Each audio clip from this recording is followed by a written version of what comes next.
laboratory grown is not just an assessment of the origin. It's something to be proud of, and it's something to evangelize that this is one of mankind's most incredible achievements.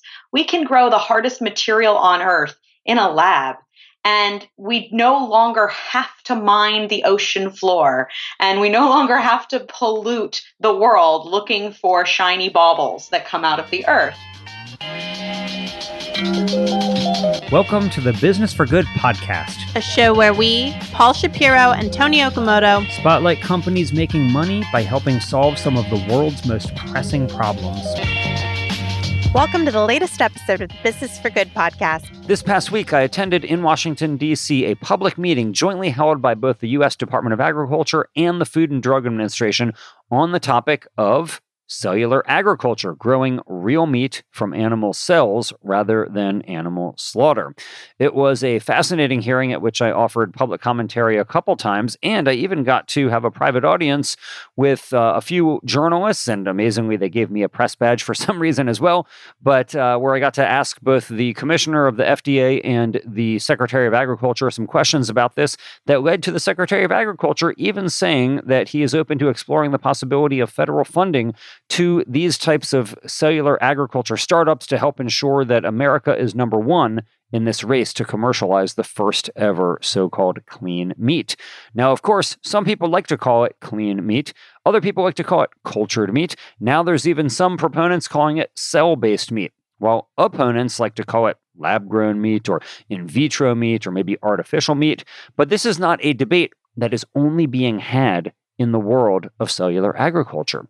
Now, you've probably heard of growing real meat without farming animals before, but have you heard about growing real diamonds without mining them from the earth? Human rights and environmental advocates have tried to reform the diamond mining industry.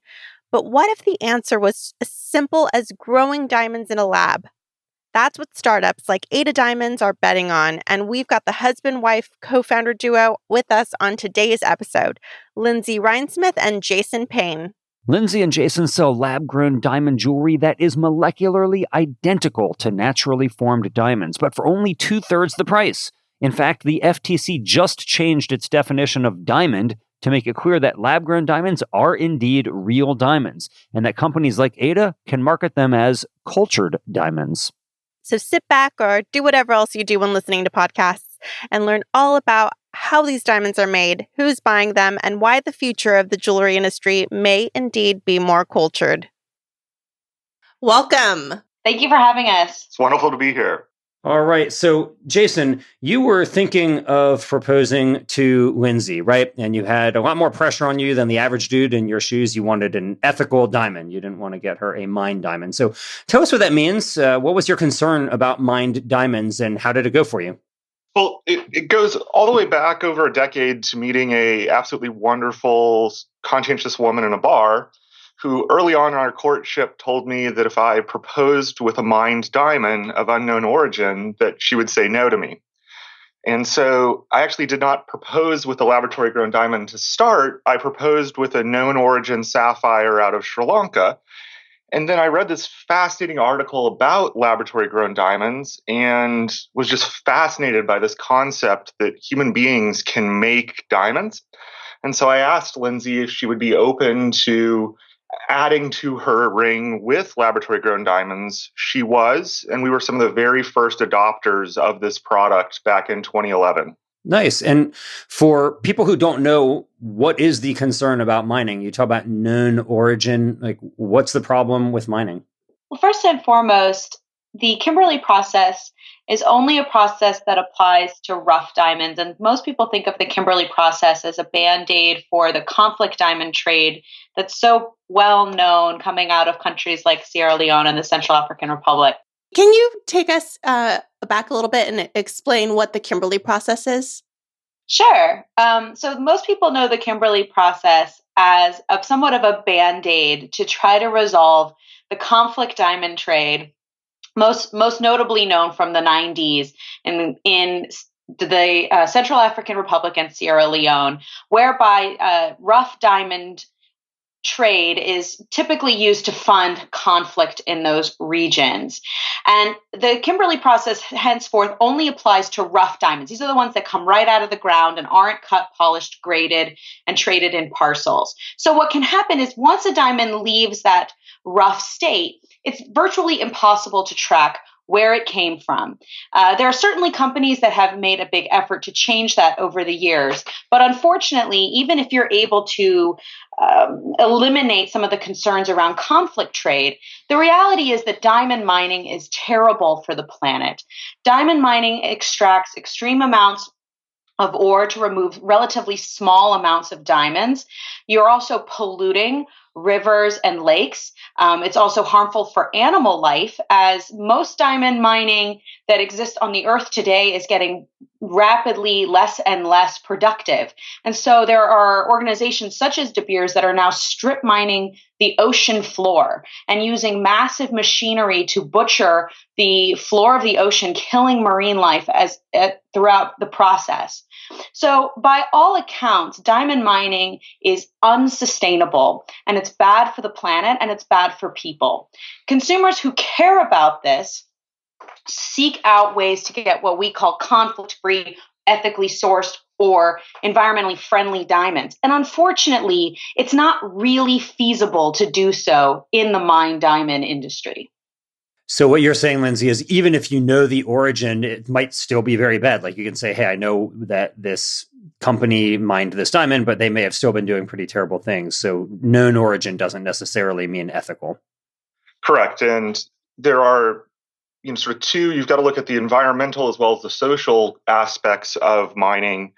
And to be discreet about this is that Canada is a place where many of these known origin diamonds are being mined today.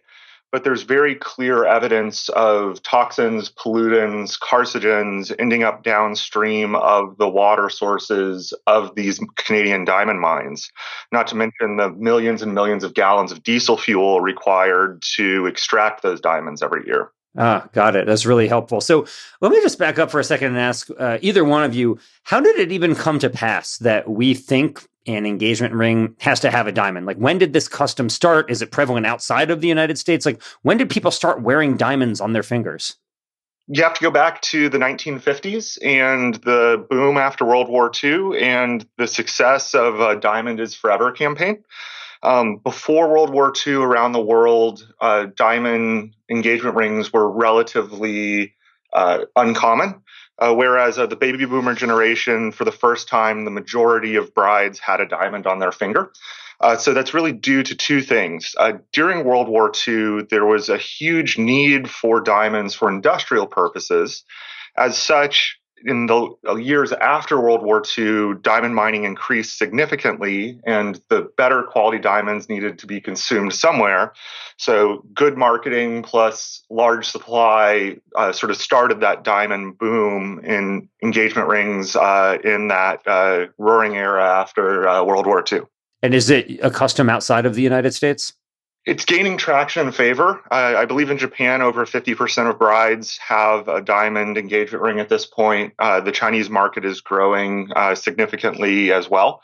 But in terms of per capita, the United States is still by far the leader. So mining isn't great, but what is a lab-grown diamond and how is it made? So there are a few different ways to grow a diamond. There are two main ways that people typically think about are something called high pressure, high temperature is one method, and then chemical vapor deposition is another method. High pressure, high temperature, very quickly, is probably what you most likely think about when you think of how you would speed up nature to make a laboratory grown diamond. You essentially take carbon in a stable form, such as graphite, pack it into a growth cell, and then exert extreme pressure and extreme temperature onto this growth cell. As the diamond is cooling, as that temperature is brought down and it crystallizes, it doesn't form back into graphite. It doesn't form into a powder form of carbon. It forms into a diamond. And then it can be cut, polished, graded, set in jewelry, just like a mined diamond. And what's the difference between lab-grown and cubic zirconia? Cubic zirconia is a completely different material. It has no carbon in it at all. It's a completely different hardness, refractive index, and it only looks similar to a diamond, really at first glance, and to somebody who's not really spent much time looking at it. But if you were to, for example, buy a cubic zirconia and wear it, after a little bit, you'd notice that it would cloud and fade and discolor over time, whereas a laboratory grown diamond and a mined diamond are chemically exactly the same. They have the same chemical and optical properties, and the only difference between a mined diamond and a laboratory grown diamond is its origin. So, in terms of the quality, you're saying it is equal to a mined diamond. I have read elsewhere that some people say it's actually preferable to, in terms of its quality, like it's even too perfect when you look at it, let's say, under a microscope. Is that true, or have I been misled on this? The diamonds that are grown by sophisticated scientists are of much higher purity and quality than diamonds that come out of the chaos of underneath the earth. And so it's at the molecular level, you have less defects, less strain in the crystal structure, less foreign material than in a laboratory grown diamond than you do in a earth extracted diamond. But by all accounts, because you are recreating the conditions of nature, you still have all of the same variances of color and clarity. So even though the diamonds that come out of a laboratory are certainly more pure and are going to be 99.99999% carbon, they're certainly also possible to range on the full color scale of D to Z and the full clarity scale of flawless down to heavily included. So it's superior in quality, but what about the price? Laboratory grown diamonds tend to be about 30 to 40% less expensive at retail than their natural diamond equivalents. And they're graded and certified on the exact same 4 C's of carat, color, clarity, and cut that natural diamonds are. And they're priced based on their quality, just like mined diamonds. So they are equal to or better than mined diamonds in terms of quality, but they cost about a third of the price. Why haven't they taken off more than they have? Or maybe I'm wrong. What percentage of the market are lab-grown diamonds right now? Just a quick correction, they're about a third less expensive. So, oh, I'm sorry. Yeah, no, if I misspoke, I'm sorry. No, a third less expensive. Thank you. I appreciate that. So the first thing to say is they are taking off. Payne, Morgan Stanley, Citi all see this product quickly taking at least 10% of the market share. And we're seeing exploding demand for the product. To be candid, I'm actually far more worried about supply of this product than I am demand, as it's extraordinarily difficult, as you might imagine, to grow high quality diamonds. And so I actually see demand for this product outstripping supply in the short to medium term. Okay, that's really interesting. So let's get to your company. What led you both to wanting to go from wanting a lab-grown diamond for yourselves to wanting to leave your lives and start Ada Diamonds? What were you doing beforehand, and what led you to leave to start this? Well, we really felt that the process we went through to create my rings was not great. And there were certainly a lot of hurdles to jump over. We had to purchase loose diamonds from different sources around the world. We had to find a jeweler that would be willing to work with the product. Back in 2011, the product was sort of the boogeyman, even more so than it is today to typical jewelers who, didn't want to go anywhere near it. And we realized that there was a significant opportunity to find consumers that want to make beautiful, custom, one-of-a-kind luxury jewelry utilizing this product, that this product is not inferior in any way. It's actually superior to mined diamonds. And we're big believers in making this process accessible and democratizing it a bit so that it wasn't limited to those who had a lot of time to research and go through this process. I'll speak to my background and I'll let Jason speak to his. For the last 9 years, I've had a consumer products business that I've run and managed called Kangrang. And we manufacture dietary supplements and cosmetics that are all eco-friendly, sustainable, vegan, gluten-free, and locally sourced. And really, that experience taught me really the importance of origin. We went to great lengths to source our ingredients and our materials and make our products in the United States. And knowing how important that is to the public and how important fair trade and using the high quality ingredients was really exposed me to that entire part of the consumer market. And I come from a background in data-driven philanthropy, and that ends up being part of the reason that I've decided to work with Lindsay on Ada Diamonds. And that is that one of the issues that I was working on was, working with exploited labor, child labor, and bonded labor. And there still is, to this day, substantive amounts of labor issues in the diamond supply chain. And so we wanted to build a company that truly could brighten the entire world rather than just merely the purchaser's world. And so are you working on this full time, and how many people are working with you? Yeah, so Jason and I are both full-time on Ada for the last few years. I do still have my other business, though it's largely been automated. We're on a team of about 12 people, in addition to another about 4 to 6 sort of contractors. And so it's been an interesting growth experience, particularly as a husband-wife team. Can you tell us about the name Ada? What's the story behind that? Ada Diamonds is named after Lady Ada Lovelace.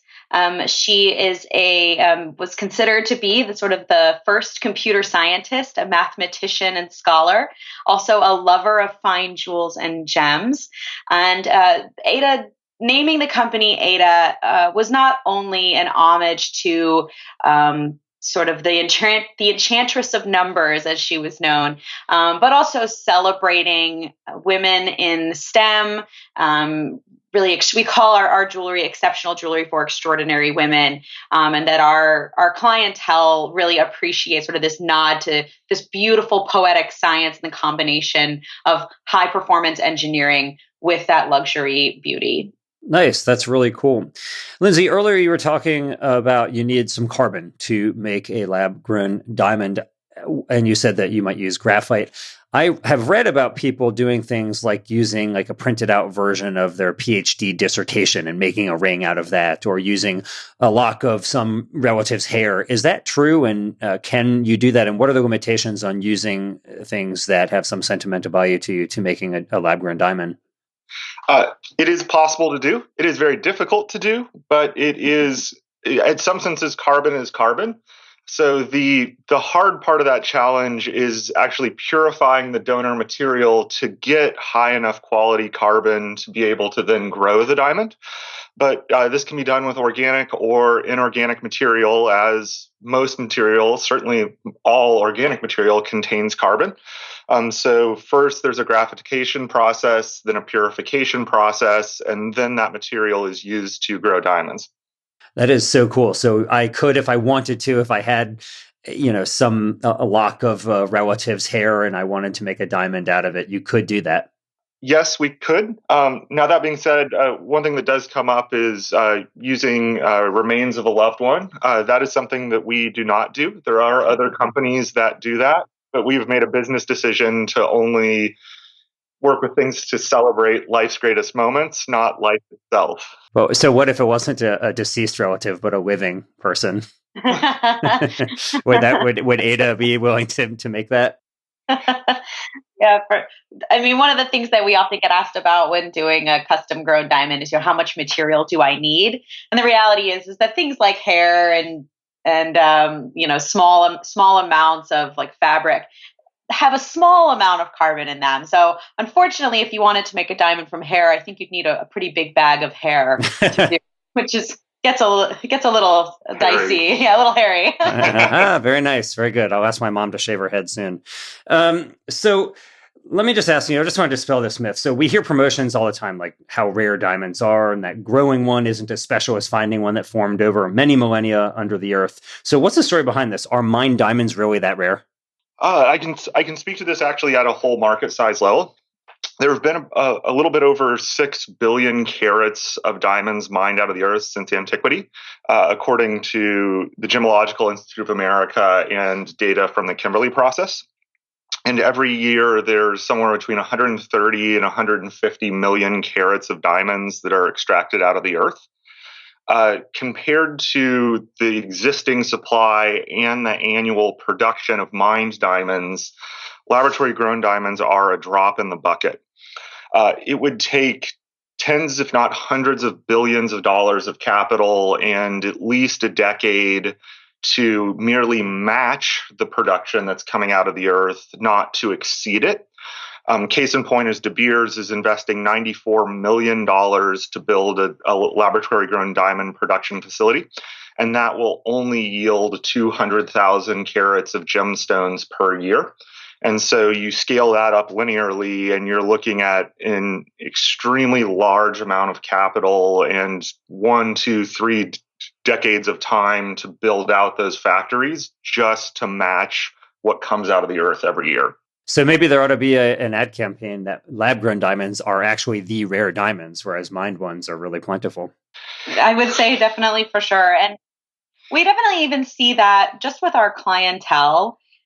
The reality is that little diamonds, like smaller ones that are either in fashion jewelry or are operated as maybe your side stones on your engagement ring, for example, those are plentiful. We call that melee in the industry. And they're plentiful in the mined diamond as well as in the lab-grown diamond space. So the smaller you go, the more there are. Where there's actually a lot of rarity, especially in lab-grown, is in large cut and polished, particularly fancy shapes. So like a 3-carat oval or a 5-carat emerald cut, right? These are exceptionally rare in lab grown because in order to be able to cut and polish that finished carat weight, you need such a large rough crystal to start.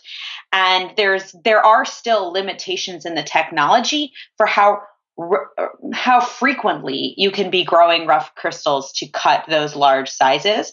So while they're definitely rare in mined diamonds, they're exceptionally rare in lab grown. And we oftentimes have clients that wait upwards of a year for the right diamond to come along that they can then purchase from us.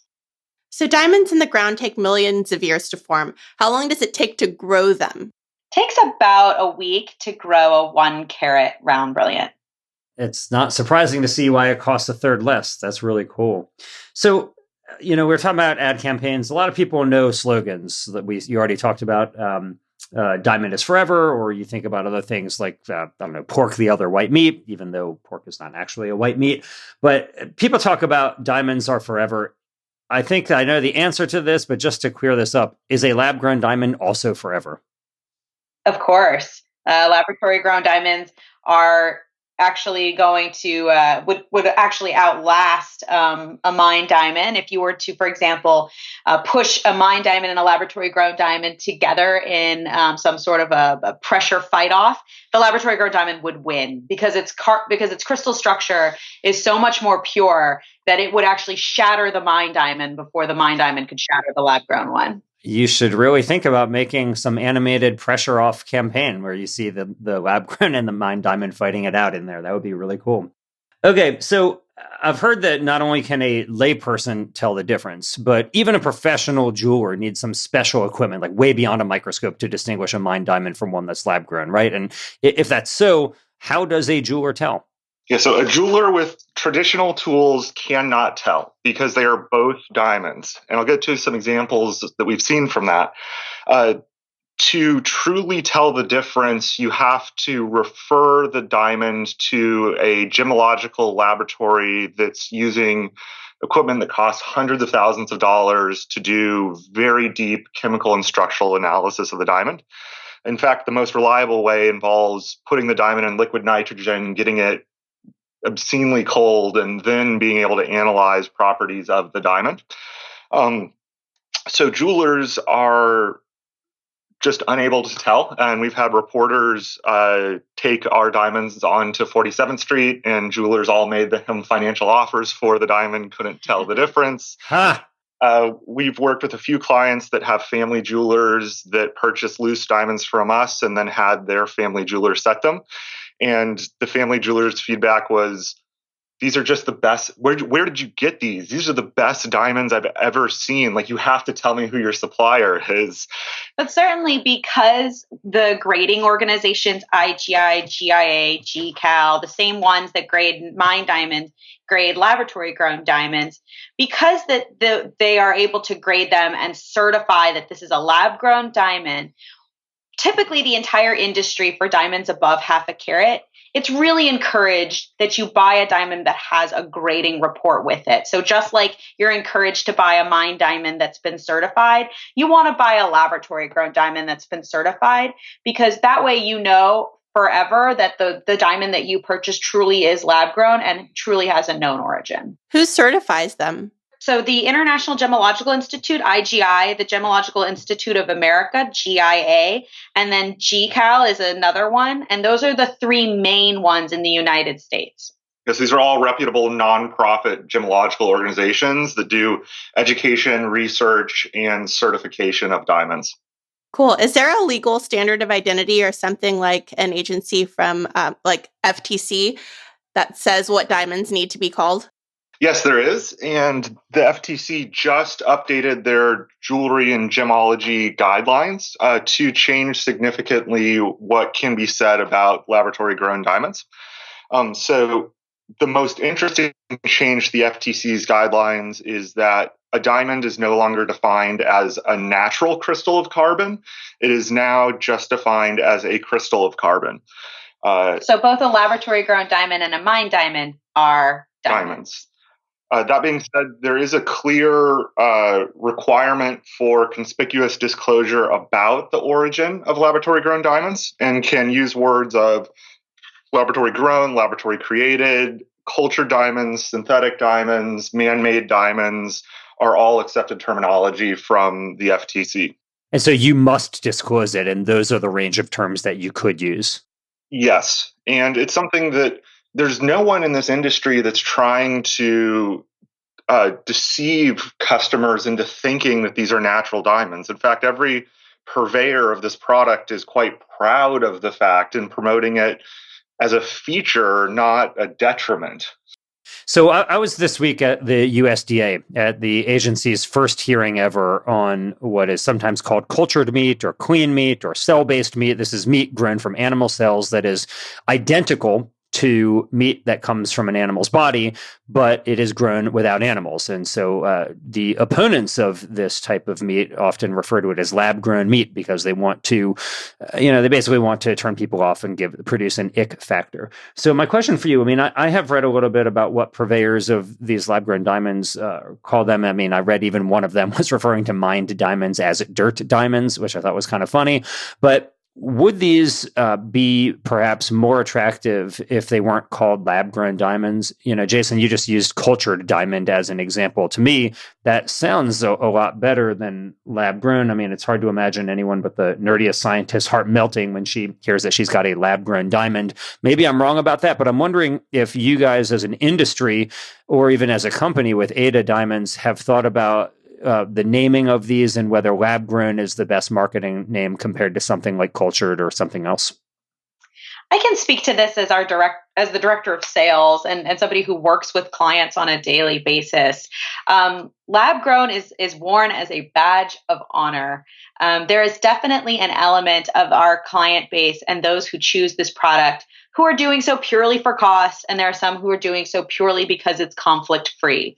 But there's certainly a growing number of clients out there that are interested in being a part of the future of this industry. They are early adopters of technology. They are fascinated by the science. They are intrigued to participate in the industry and even in a small way. And so laboratory grown is not just an assessment of the origin.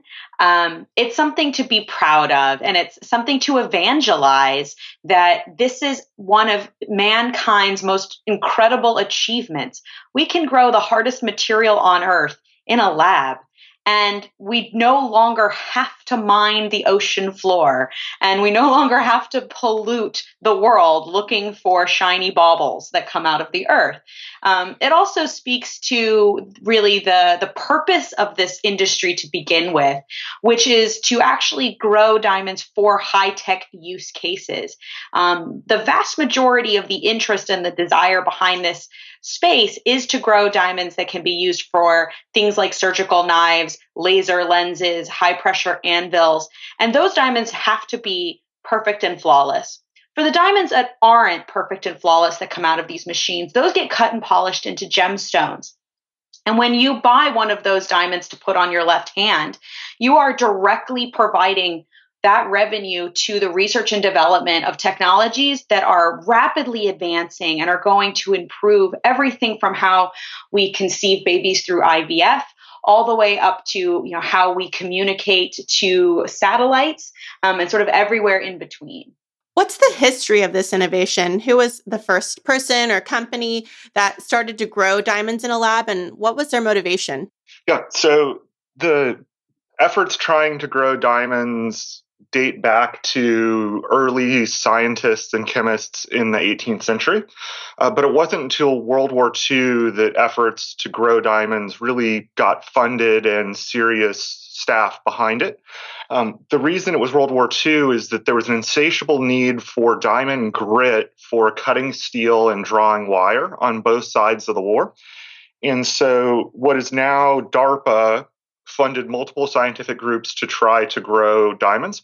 It took them until 1952 to grow the very first microscopic diamond.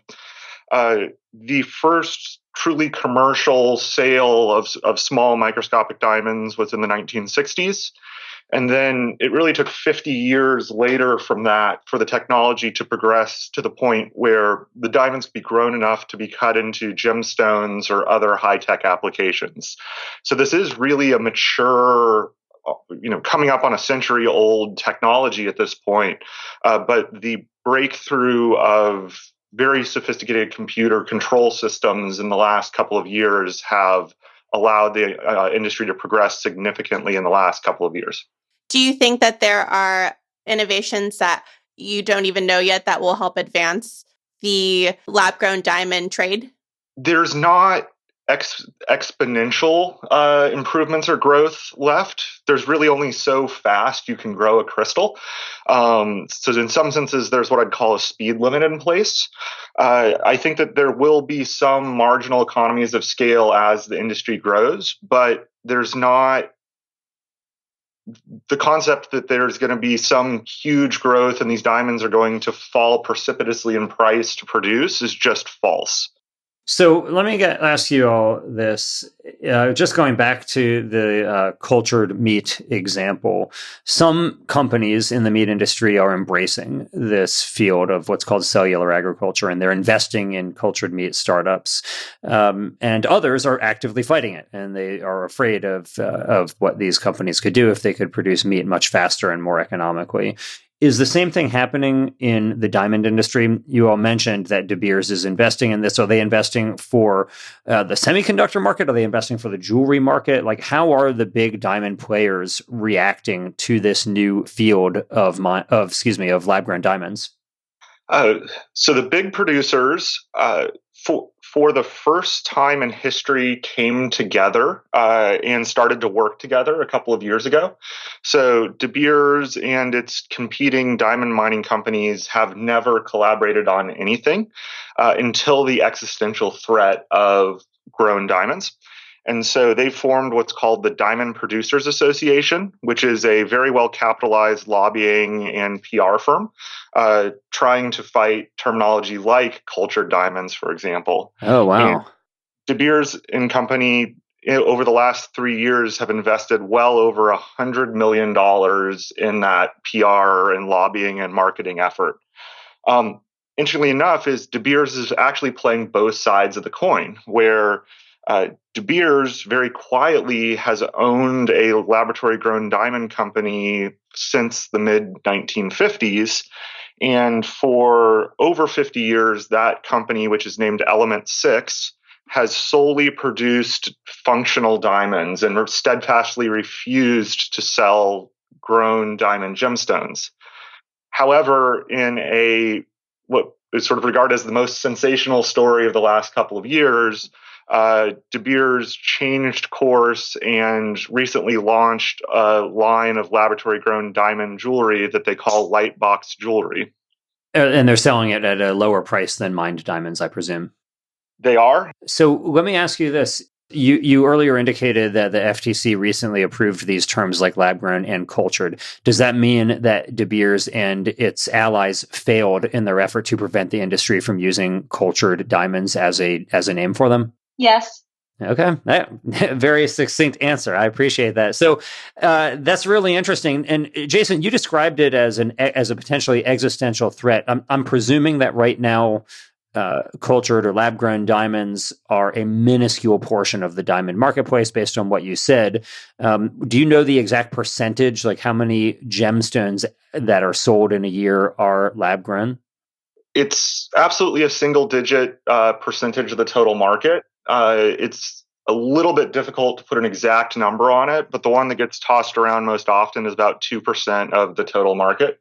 I'm curious to know what's the coolest story that you've heard with someone using your jewelry. Oh, I'm sorry. Did I say proposal? I meant to say, what's the coolest proposal story? Oh, well, we have a number of clients that actually come from the science, engineering, and academic fields. So some of our favorite stories are clients who come to us that are just both total chemistry geeks. And one of the things they love to do is talk, particularly to Jason, and just totally geek out on the science. And so certainly we've had a number of adorable proposal stories related to scavenger hunts and are proposing, in a chemistry lab or at the academic university where they work together. And that just really warms our heart because it's kind of a little bit of like a revenge of the nerds, so to speak, of, this is a product that wasn't necessarily made for that clientele, but yet they're really owning it as, like this, of course, this is what we would buy because we really appreciate the science and the technology. Nice. So I'm going to give a shout out right here to one of my close longtime friends, Brian, because Brian is a friend of mine. He works at NASA and he wanted to propose to his then girlfriend. And he didn't want to I can't remember. She didn't want a diamond because of ethical concerns, or he didn't, or maybe both of them, probably both of them didn't want it. And so I don't think he was thinking about lab grown diamonds at all, but he thought what would be even rarer than a diamond? And working at NASA, he decided a moon rock would be rarer than a diamond. Well, we have moon rocks that were brought back from the Apollo era, but those are all owned by the government and it's totally illegal to use them. So he did not do that. But some moon rocks have naturally fallen onto Earth and you can go buy them on the market. And so he went and bought an actual moon rock that had been discovered, identical in composition to the moon rocks brought back by the Apollo astronauts, and brought it to numerous jewelers, and none of them would cut it into a ring for him because they're all afraid it would either shatter or something bad would happen because it was so rare. And so this dude personally cut it himself. He's an engineer at NASA and he got the equipment to personally cut the moon rock himself. And to this day, his wife Jessica has a moon rock engagement ring. Truly, maybe the most rare engagement ring on the face of the earth, literally. That's badass. Back to business. How much have you raised since you were founded in 2015? And are you profitable? Yes, we are profitable, and we've built this entire company on less than $500,000 of friends and family capital. So entirely friends and family. You've not taken any outside investment from venture capitalists or anybody outside of your social circle? Correct. Some of our social circle are venture capitalists. Ah, okay, got it. Are you hoping to raise money in the future?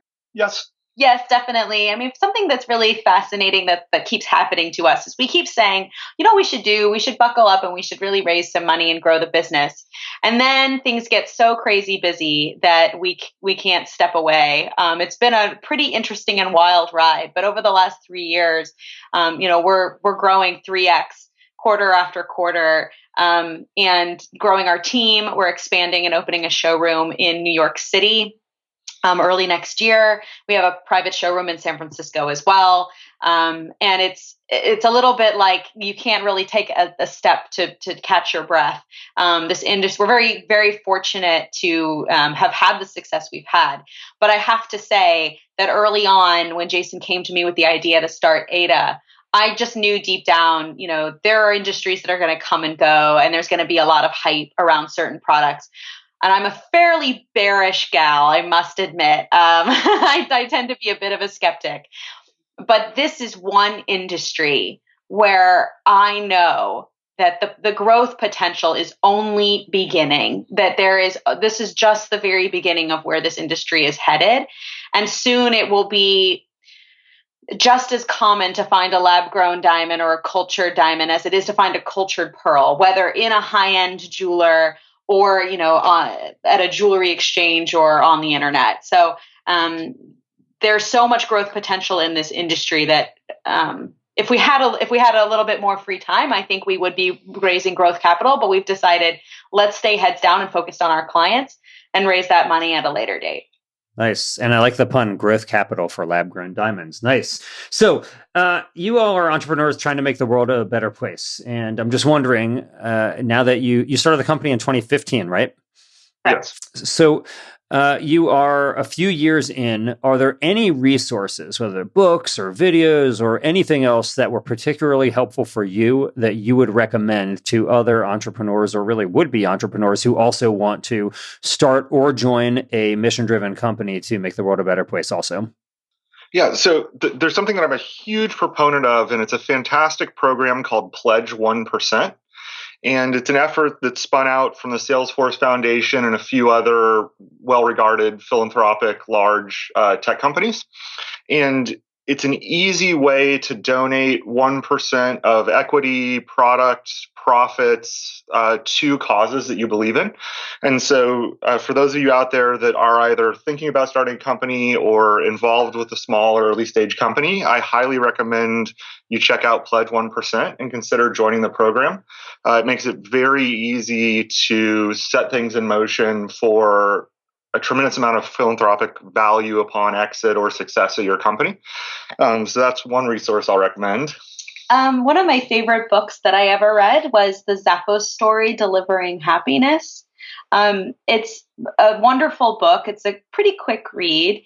And one of the core things that I certainly have taken to heart and think about every single day with that book is really how to build a corporate culture that matches a very client or customer focused model.